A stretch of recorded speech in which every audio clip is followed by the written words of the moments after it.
In this video, I'm going to show you how to manually install WordPress using sftp, that's Secure File Transfer Protocol. And I'm going to be using FileZilla, which is a free FTP client that you can get at filezilla-project.org. And this is, of course, if you don't already have an FTP client. But if you are going to use FileZilla and you get to this page, be sure to use the client download button, not the server, because you want client, not server. Now, in addition to the FTP client, we also need to head over to wordpress.org/download to download the most recent version of WordPress. And there's some additional goodies on this page too that you might want to bookmark for future reference. It might answer some questions that I may not cover during this video. Let's go ahead and download WordPress while we're here. Navigate to a location on your computer where you want to download that file to, and click on Save. That downloads it because it's only about 7 megabytes, so it shouldn't take too long. And let me give you a quick overview of what we're going to be doing here. We're downloading WordPress, which we've just done, and we want to unzip that download file, and I'll show you that here in just a second, because we want to upload the contents of that folder, not the folder itself. And while that's uploading to our server, we're going to create a database, and I'm going to do this using my cPanel control panel. And then once we build our database and we've got the files uploaded, we need to connect the two, and we do that through the install path, and we're going to demonstrate that here in just a second. Enter a few more details, and voila, our WordPress site is installed and ready to go. So let's get started. I've got the WordPress files downloaded, and they're in a zip file, so I would need to unzip that. And I use 7-Zip. It's a free extractor program. You might also have one that's already built into your computer, whether it's a Mac or a PC. So either way, 7-Zip is free. You can get that at 7-zip.org, I believe. Go ahead and extract that. And just paranoid me, I always check for viruses no matter who I download the file from. So we're good to go there. Now then, let's go ahead and open up our FTP client. And again, I'm using FileZilla. Over here on the left is my computer. Over here on the right is the server that we're going to be connecting to right now by way of sftp.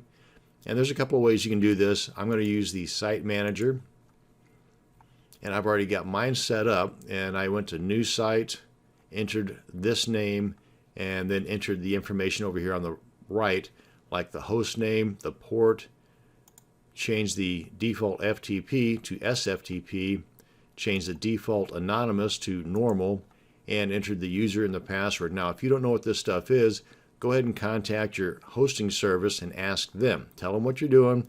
You're installing WordPress on your server, and you're using sftp on FileZilla. What's the host name, the port, the username and password that I need to enter into those boxes to get connected? And also, while you have them on the line or on the email, ask them what the database host name is.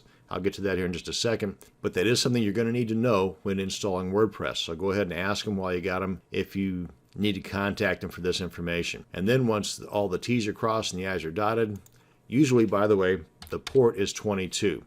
If it does not work, because it doesn't always work for me, I would just need to contact the hosting service and ask them what's the port for a secure connection. Click on Connect. And if all goes well, then over here on the right, you'll see the stuff that's inside of my server.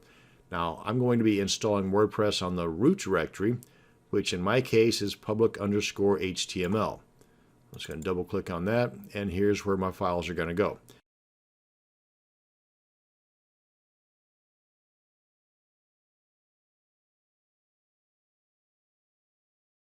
Now then, over here on the left, I want to open up the folder that I've downloaded that WordPress folder to and have unzipped it. And I want to open that unzipped folder because all I want to upload is the contents of that unzipped folder. So I select the top folder, hold the Shift key down on my keyboard, select the bottom file, and then left click, hold, and drag all these guys over here to the right, and that begins the upload process. As you can see, it's a little over 1,200 files.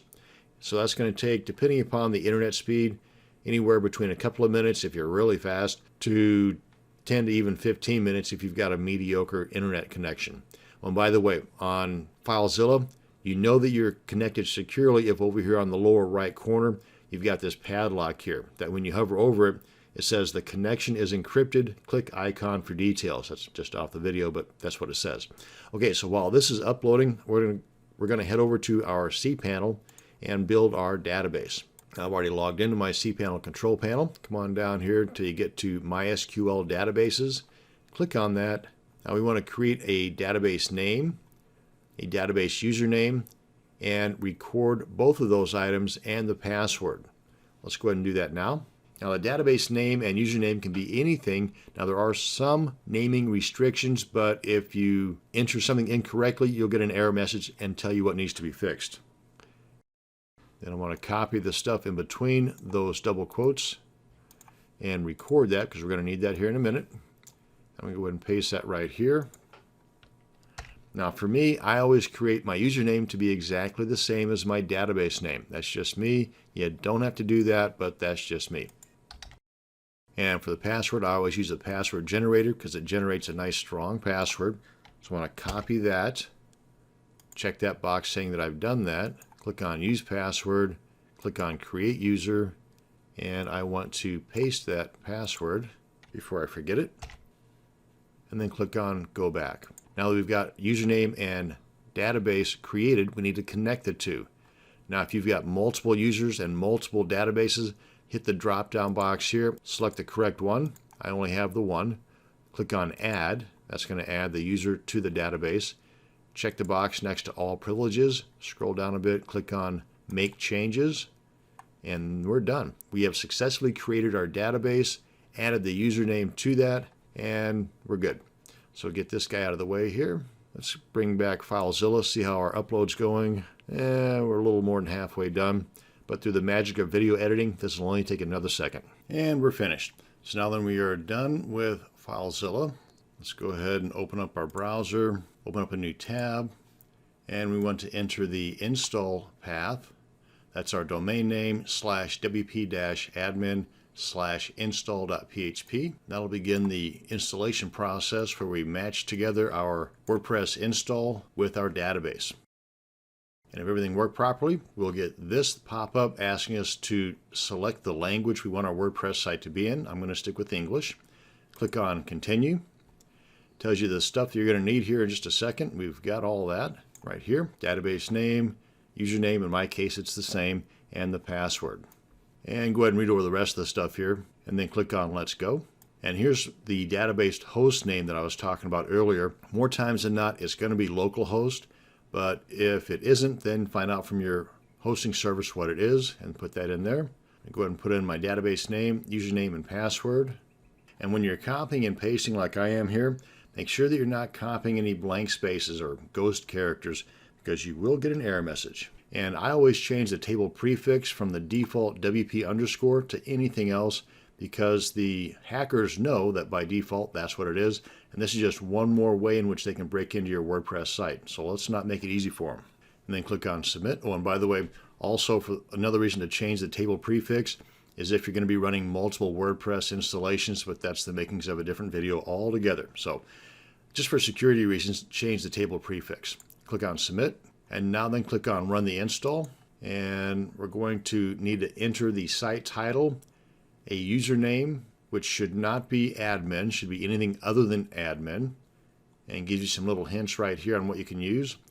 And we want to copy the username and the password onto our text document here, because we're going to need that to log in here in just a second. And you want to also enter an email address. Make sure the email address you have here is a good one that you will be able to access. And I always uncheck this box here until I'm done building my WordPress site. I don't want the search engines to index it. I don't want the world to know about my site until I want them to.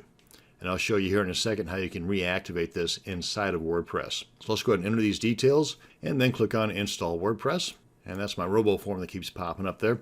And if everything goes right, we get this. Now then, let's click on Login. Enter the information we recorded, like our username and password. Now, don't get these confused with the username and password for our database. That's a whole different ball of wax. We want the login stuff for our WordPress site.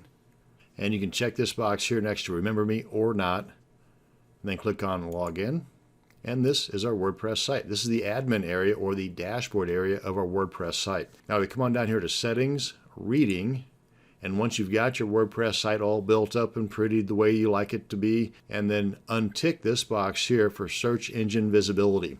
Because whenever I untick that box during the install process, that automatically ticked this box that says discourage search engines from indexing this site.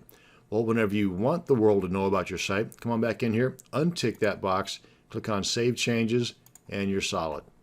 And that's going to bring us to the end of this video on manually installing WordPress using sftp and FileZilla. Thanks for watching, and you have a great day.